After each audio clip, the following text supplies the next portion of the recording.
how to stop sabotaging yourself. How to stop sabotaging yourself so you can finally follow through and be successful. That's what we're going to talk about today. But first, please send your validation my way so that I can inhale it into my soul. And please send said validation by subscribing to the YouTube channel. Hit the little notification bell so you can get brand new videos right when they come out. All other platforms, please like, comment, subscribe, share.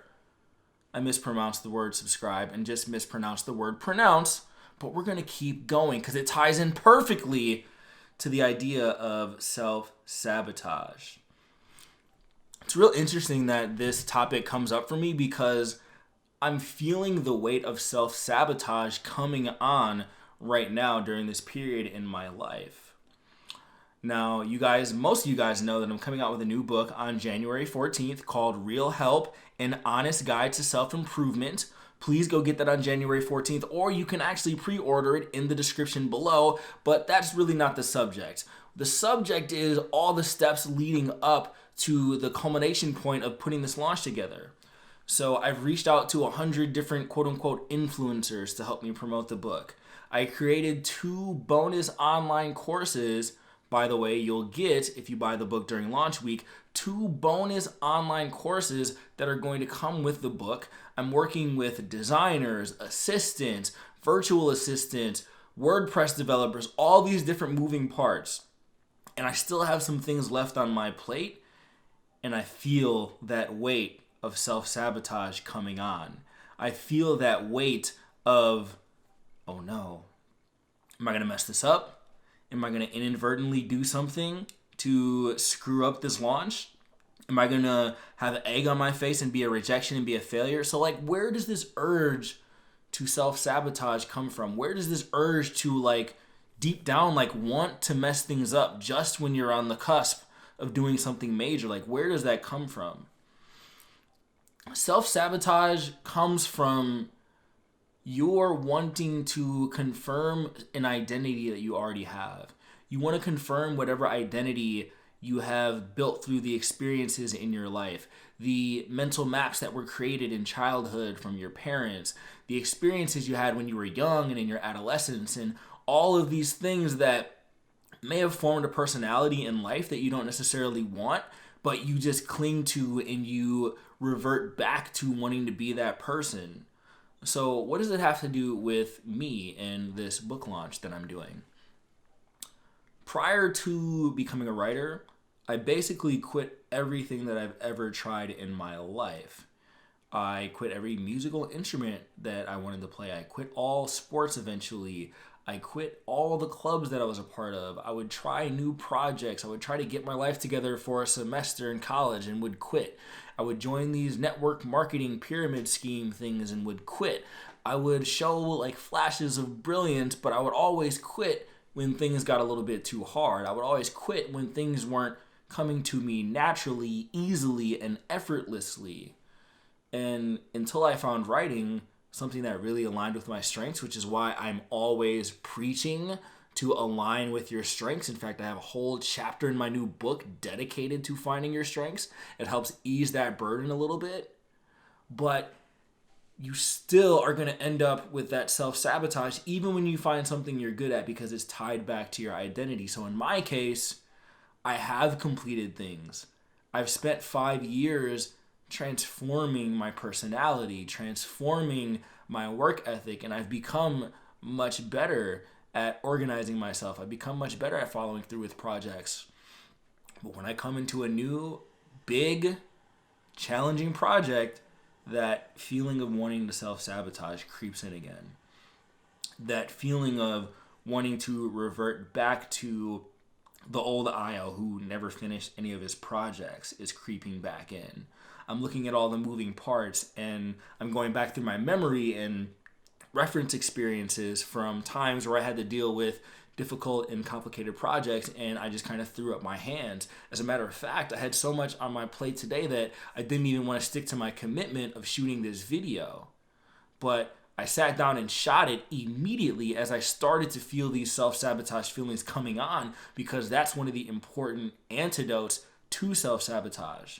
Like, you have to understand that you really love and cling to that identity, but then there just has to become a point where you push through and you just do things that the new identity of you would do, and it starts to build that new identity.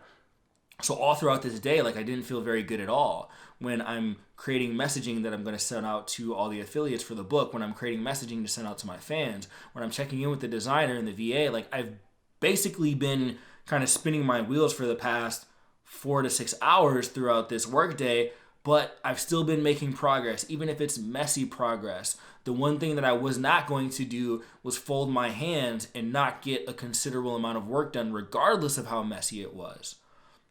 Because I know it's a fight to overcome that old identity. Because it's just a major payoff that you get from familiarity. So I wrote an article where I talked about the reason that you self-sabotage is because you get a certain payoff from it. You get something from your negative feelings, negative emotions, negative behavior patterns. Good example is people who do dumb things often do it for the payoff of attention, right? So it's about analyzing what your payoffs are. And often the number one payoff that you get is clinging to an old identity, even if it's an identity that's not serving you. This is the reason why people stay in relationships they hate. This is why people stay in jobs they hate. It's almost better to be able to make sense of your life than it is to kind of radically overhaul it and do things that seem alien to you. So like in my case, I'm very good as kind of a solo artist. I'm very good at just putting my own thoughts together, putting my own books out together. But now, there's been really a big demand for me to be a teacher. There's really been a big demand for me to distill what I know and share it with other people. And that's what I'm doing in the forms of these courses I'm putting together. And I've always had a mental blind spot, a mental gap, where I just couldn't see myself as a teacher, even though I have the knowledge, even though I'm able to explain and articulate things off the cuff quite well. Like all my videos I shoot, I don't use a script and I just start talking. Like I'm comfortable doing that. But then when it comes down to like meticulously breaking down every facet of what I know, outlining the writing process from every little step, detail, and minutia for my course, taking the content in my book and turning it into these actionable bullet points and exercises and takeaways, distilling my knowledge that way, that's when the identity sabotage thing creeps in, where I think I'm not organized enough, or I look back at all the experiences where I wasn't able to hold things together. But I'm pushing through, and it doesn't feel good. I haven't felt good all day. It doesn't, like, I have knots in my back. I have stress balling up in my neck. I have all sorts of like stress and anxiety symptoms going on, but the switch that I have learned to make over time when it comes to self-improvement is the idea that I don't have to feel good to do something. I don't have to feel like a certain type of person to be able to emulate the behaviors of certain type of people. So I was sending out emails, delegating, doing things that somebody with more of a high level organizational type of attitude would be able to do. And granted, I might not be doing it as well as someone like that. I'm at least doing it. And that's going to be my big challenge for me, is stepping out and creating more kind of scalable systems, because at this point, people have really been almost begging me to put something out concrete in terms of the writing process.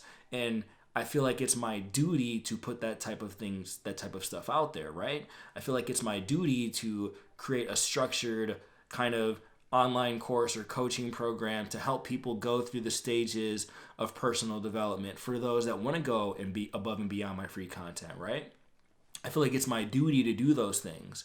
And then there's that mental trick in my head where I'm like, on the one hand, I'm telling myself that I don't really want to do these things because they don't fall naturally in line with me. And I use that as an excuse to be like, oh, I'm just living my truth. I'm just not doing this thing that I don't really want to do. But on the other hand, it's deciphering whether or not I don't really want to do it or whether or not I'm scared. whether or not it's an old identity that I want to cling to. And I'm pretty sure it's an old identity that I want to cling to. And this entire year, what I'm going to do, well, actually for the rest of my life, is I'm going to start to build this thing out. I'm going to create various different avenues that will come from what I'm doing. I'm going to turn this into an actual company, and I'm going to push myself and rip my identity to shreds and work hard in the process. And that's basically what you want to do. That's what you have to do. You have to realize how much you love clinging to that old, crappy personality that's not getting you what you want, but you desperately, secretly love it, and you get this weird payoff of, continuing to stay in your identity, of having these feelings of martyrdom, of weird, perverse satisfaction from self-pity. That's another thing I went through today. I was feeling a little bit sorry for myself. All these successful things that I've gone in my life, and when I'm faced with a challenge, I default to feeling sorry for myself because that's what everyone does. Feeling sorry for yourself oddly feels good. You feel morally superior, but you have to snap yourself out of it, and you have to do the work.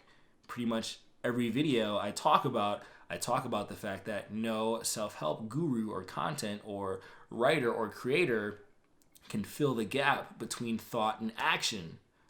Like, you gotta sit down. You gotta sit down and do the thing. I'm sitting down to shoot this video that, to begin with, I didn't really want to shoot, but now I feel really good about this video.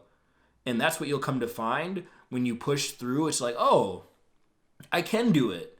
I can follow through. And then the best feeling, the one thing that really can change your identity, change your personality, and really transform you is the feeling that happens when you get it done. So I tried and failed to write books multiple times. But when I first got that first copy of my first book in my hand, I'm like, oh my goodness, I can do it. So I removed that cannot write a book piece of my identity from my identity. So now writing books in and of itself is not hard for me. So when I remove this piece from my identity, this I can't hire, organize myself piece, then it'll be easier for me to hire, organize myself. So what you're doing through action is removing the negative aspects of your identity through action. You provide proof that contradicts your old personality. And this is how you reinvent yourself. This is how you change. It's much easier to perform the action to get the feeling than it is to get the feeling to precede the action. Example, if you just smile, you start to feel positive feelings. It's much easier to smile and start thinking positive feelings than it is to start just generating positive feelings from thin air.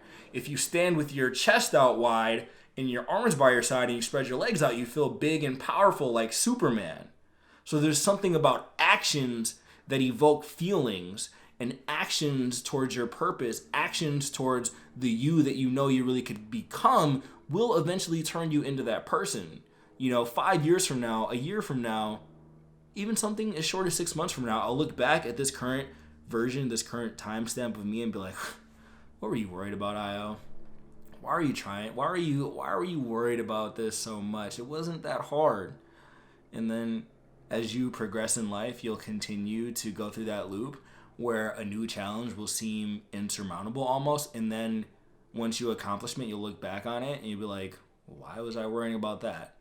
And it doesn't really cure you all the way when you face a new challenge, but it gets a little bit better, and you get a little bit better, and you get a little bit better, and you get a little bit better.